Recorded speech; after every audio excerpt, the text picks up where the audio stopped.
That's a weird thing to say. Hello, hello, hello. Welcome or welcome back to my channel. My name is Bailey and I like to read a little bit. If you cannot tell, there's a little bit different of a background going on here. I am currently dog sitting at my mother's house, but I did bring the books for my April wrap up. I never know what month we're in. Life is a dream. I brought all the books for my July wrap up and my August TBR.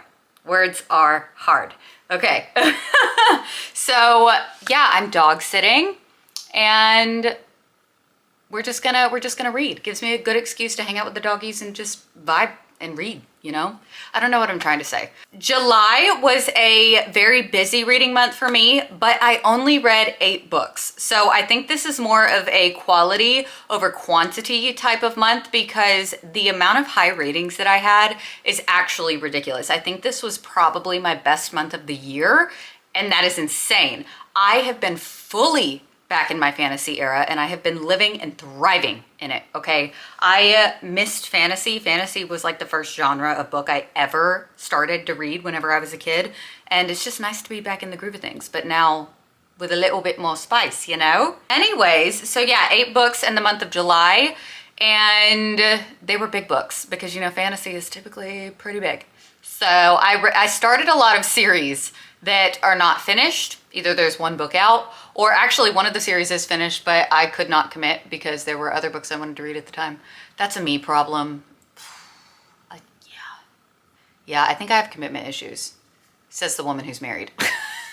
So without further ado, or a don't, that was a bad joke. Let's get into what I read in the month of July. I started out the month reading A Ballad of Phantoms and Hope by K.M. Moranova. This is the sequel to, hello, is my brain gonna brain? This is the sequel to The Fabric of Our Souls, and I loved it. I rated this 4.5 stars. This is about ghosts and trauma. It's dark. It's a little bit spooky. No, it's not very spooky. I lied to you. It's not spooky at all, in my opinion. But it is a story about overcoming trauma and growing from it and learning from it and accepting yourself with it. And it was just so beautiful. And there was spice. And it was just really, really good. If you loved The Fabric of Our Souls, then you should absolutely read this.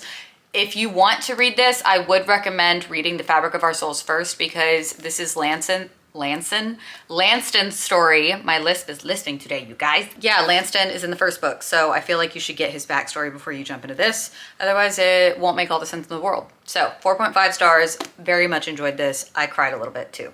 And then, if you guys did not know, I started a Fable book club, and I will link it below if you do want to join. But we read Blood and Steel by Helen Schwerer, and oh my gosh, I don't know why I didn't pick this up sooner. I was so mad at myself. It was so much fun getting to read with you guys, and I really enjoyed that aspect of it because I felt like we were trying to figure out what was going on all at the same time. We were all swooning at the same moments. This is a fantasy romance, but like, the FMC is not damsel in distressy, okay? And I love that. So in this one, the warriors are only men. The women used to be like the ultimate warriors, but after a prophecy came out saying that a woman with a sword in one hand or a blade in one hand and shadows in the other was going to destroy the world, they were like, hey, women, yeah, we're gonna practice misogyny and we're not gonna let you be warriors anymore. Typical. So, yeah. But continue telling the story, Bailey. So the FMC has wanted nothing more in this world than to be a warrior. And she was snarky, it was good. I rated this 4.5 stars. It wasn't perfect, it was really, really good, but it just wasn't perfect. And then I read The Unmaking of June Farrow. This was my first 5-star read of the month. Absolutely freaking fantastic. The world that Adrienne Young weaves with the words on paper is just actually insane to me. I felt completely transported. I don't want to tell you what this is about because I do think that you should go in blind. The only thing I will say is that it really shows the unconditional love factor of different types of relationships, and it's a beautiful story. There is a little bit of a mystery aspect to it, and I just call me an Adrienne Young stan now because 5 out of 5 stars. Loved it. I read it, like I said, I read it in 24 hours. I could not put it down. And she's not that big. And yeah, I see what the hype is about. So read it.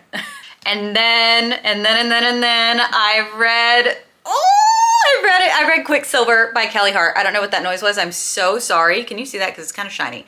I'm obsessed. I am actually quite literally obsessed with this book, okay? It is taking the book world by a storm. This is Kelly Hart's first fantasy novel. She's a dark romance author, and she knocked it out of the damn park. This is fantasy romance with an emo sad boy. And if there's one thing about me that y'all should know is that I have a weakness for emo sad boys, okay? I can fix him girly, and this just proved it. So, and he's also a shadow daddy. Are you kidding? They very much do not like each other at the beginning of this book, okay? And throughout most of it, all right? But the FMC in this book was just so bad ass, okay? She was so cool. She was snarky. The banter was so good. And don't even get me started on the side characters. Carry On, I love him. I wish there was more already. Like, I did not want this to end, but the next book comes out in October and I literally cannot wait, okay? Because we are also getting a Fisher POV. That's his name. His name is questionable, but his character is phenomenal, okay? But we are getting his POV in the next book and I'm so ready for October. I can't wait. And for my audiobook girlies, the audio will be releasing, I think, in September, around that time. So prep your ears. That's a weird thing to say. And then I went to audio and physical. I was listening and reading this one, Till Death by Miranda Lynn. This audiobook was a whole experience. There was instrumental music in the audiobook. It was so good, okay? And it really like fully immersed me in the story. This is feminine ragey, and I love it. All these fantasy books are feminine ragey that I've read. I just love it, okay? But this one was like to the extreme. So this is a fantasy romance standalone. I think it's in a series of standalones, and this one is like Moulin Rouge fantasy vibes.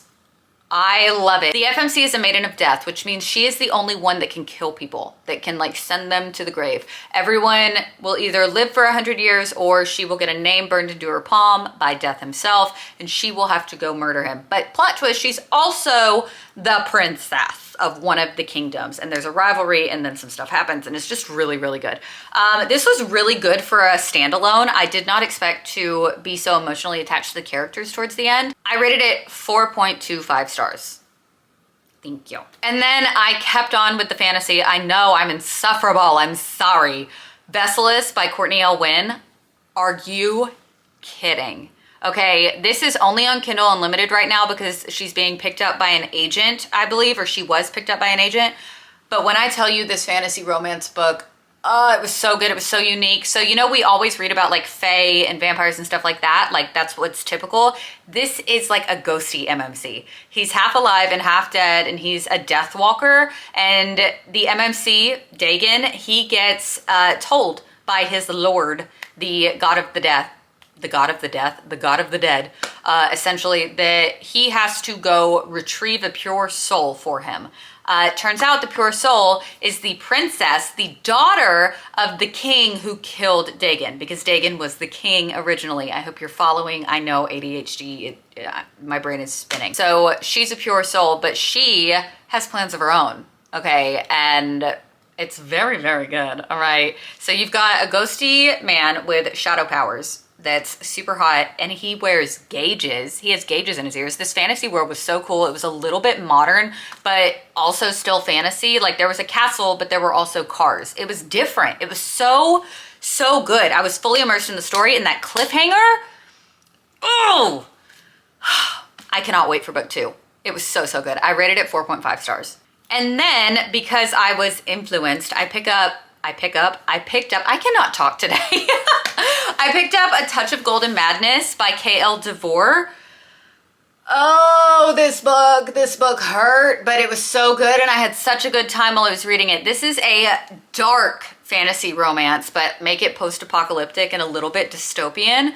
Okay, there are 2 different types of magic in the world, right? In this world, there is elemental magic on one side, and there's a whole kingdom, right? And then there's kinetic magic on the other, which is like energy-based magic on this side, and there's also a whole kingdom. So you've got an assassin princess, our FMC over here, and then you've got our emo sad boy, our MMC over here. All right. And then there's also humans, but there was an EMP that essentially destroyed the majority of the world. And so they went underground because they didn't want to get caught in between the two magic peoples.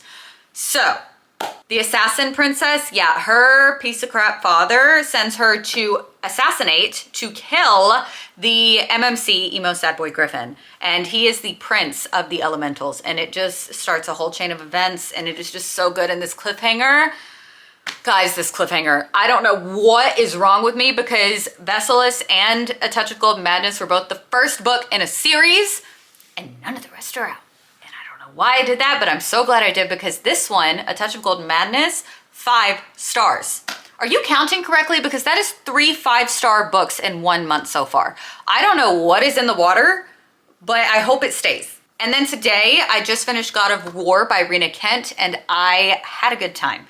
I am very sad that the Legacy of God series has come to an end, but I've seen a lot of people complain about how Eli and Ava's book wasn't in the academy setting, but I really didn't mind it, because Eli was older, so I didn't expect it to be like at university. You know what I mean? And it was good. I rated it 3.5 stars. Now, y'all know I'm a Killian girly through and through, okay? I love me some Killian Carson from God of Malice. He will always be my #1 in this entire series. I liked Eli. I felt like I wanted a little more, but also Ava was never my favorite female main character in the Legacy of God series. Okay, she was probably like my least favorite female main character. So I'm sure that has a little bit to do with it. I just felt like she was like stubborn to the point to where it didn't benefit anything. You know what I mean? Like, just communicate. Ugh. And I love me an angsty book, but I didn't expect it to get on my nerves that much. And there were a couple of other things that I didn't like about it, but I genuinely liked this book and I would recommend it. I rated it, like I said, 3.5 stars. Was it my least favorite? Probably, out of the whole series. But did I still have a good time? Yeah. So yeah, 8 books in the month of July, and that's not bad in my opinion. It was a busy month and these were big books. And it was, like I said, quality over quantity. I had a great time. Loving being back in my fantasy era. Wonderful. So now let's move on to my August TBR.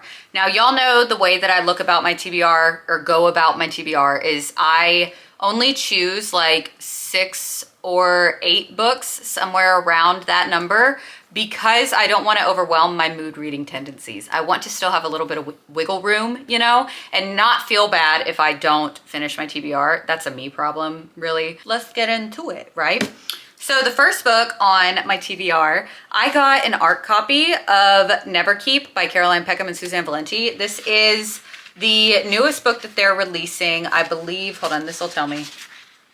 When is it being released?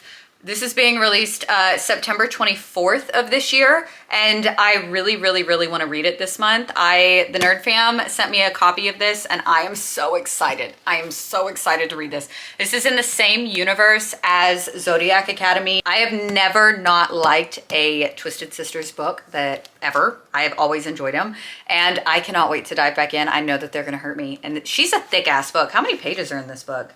Oh, the font's not that big. That's okay. 693. Oh, that's not terrible. I just feel like, oh, these pages are thick. Yeah, that's what it is. Oh, okay, I'm excited. So yeah, fantasy romance, enemies to lovers. They don't like each other and they promise to rip your heart out. So can't wait for that. Emotional damage. And then on my August TBR, I have The Winter King by C.L. Wilson. Now, before you say anything, do not judge a book by its cover, okay? I am trying not to, because I have heard the cover may be atrocious, but apparently the insides are perfection, all right? It's a adult high fantasy romance, I believe, and I've heard it has the perfect plot to spice ratio, and it's a slow burn, and it has all of the things, and I have literally heard nothing but good things about it, except for about the cover. I know, it's atrocious. Okay, it's bad. It's really bad. It looks like the kind of book that would have been on my grandmother's shelf. I'm gonna read it and hopefully I'm going to love it. And then we've got The Breaker of Stars by Nicole Platania. This is the 4th book in the Curse of Ophelia series, which I adore, but this is a novella. So this one follows 2 side characters and it's about what's going on while all the other stuff is going on in the series. And I'm very, very excited for it. Fantasy romance, forced proximity, all of the things. And y'all know I love this series and I love the found family and they are part of the found family and I'm just excited. And then we've got Passenger Princess by Morgan Elizabeth. This one comes out in August and I'm so excited because this is, if you ever watched My Date with the President's Daughter on Disney, like way back when, this is inspired by that, okay? This is a bodyguard romance. And one thing Morgan Elizabeth always does is make me giggle and kick my feet and also swoon. And her spice is always immaculate, okay? It is so good. Also coming out in August, although this is towards the end of August, so I won't be reading this till towards the end. Daydream by Hannah Grace. This is book 3 in, I can't remember, I think it's the Maple Falls series, the name of the series itself. Icebreaker, Wildfire, and Daydream. Daydream is the 3rd one, is Henry's story, and I loved Henry in the past books, and I cannot wait to read more about him in this one because he was just so kind and loving and just, oh, I love Henry. Okay, I can't wait. Ow. And then I also am about to run a poll on my Bookstagram account for the Fable Book Club this month. We've got Beautiful Villain by Rebecca Kenny. This is a Great Gatsby with vampires and fantasy, I think. I don't know, I just heard it's like the Great Gatsby with vampires and I'm like so down. Because I ran a different poll asking what genres and I did fantasy paranormal or what was the other one? Dark romance or dark romance, duh, Bailey. So it's between that one and Vicious Secret by Morgan Bridges. And this is a secret society college dark romance. And this was on my TBR a few months back and I never got around to it. Oh, there's a bookmark in there. Whoops. I never got around to it because mood reading and I want to read it. And I know a lot of other people probably do too. So I'm gonna run a poll.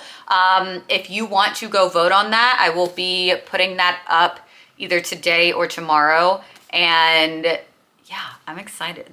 I'm excited. The Fable Book Club is really just doing me so well because I love being able to chit chat with y'all about all of these books. It is so much fun to me to be a feral little book girly.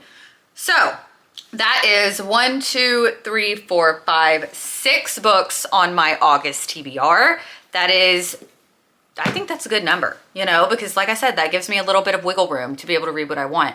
I don't know, I'm not reading anything right now since I just finished God of War. I don't know what I'm about to read next. We will see. I may go ahead and start one of these on my TBR, maybe The Winter King. That one's kind of catching my eye. I hope that everybody had a really good July reading month and I hope that you have a great August reading month. I think tomorrow, by the way, I am maybe going to reorganize my bookshelves. Maybe, so you may be getting some contacts. Yeah, no. You may be getting some content of that coming up soon. We'll see if I actually get the want to because I think I'm gonna do it and then it turns into a whole day project and then I'm exhausted, but I know I need to because I need to dust my shelves. I need to switch out my little thingies that I have for the humidity because I live in Texas and you literally have to have gills to walk outside during this time of year because it's so humid. And I need to reorganize my books because it's a hot mess right now. So anyways, yeah, I hope that you enjoyed the video. Don't forget to like and subscribe and do all of the things. And I love you guys and I'll talk to y'all next week.